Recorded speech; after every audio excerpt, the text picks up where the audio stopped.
Hey guys, in this video we're going to take a look at how you can turn on or turn off schedule summary notifications on the iPhone 15 series. First, let's go back to the home screen by swiping up at the bottom of the screen. From the home screen, tap on settings.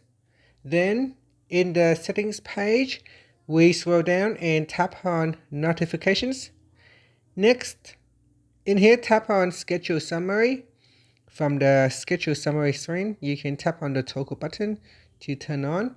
Now it's here, notification summary, bundle non-urgent notifications, and receive them in a summary at convenient times. So tap on the continue button to start setting up the schedule.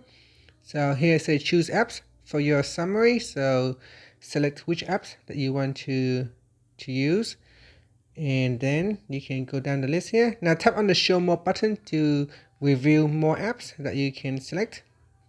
After that, tap on add the number of apps that you have selected. Then tap on turn on notification summary. And that's it. So now you can add in a second one. So this is the first one at 8 a.m. And you can add in a second summary at 6 p.m.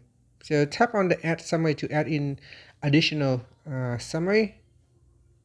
And that's it. After you can swipe up to go back to the home screen. Thank you for watching this video. Please like and subscribe to my channel for more videos. So if you want to turn off the schedule, just tap on the button here at the top. This will allow you to turn off the schedule summary. And that's it. Thank you for watching.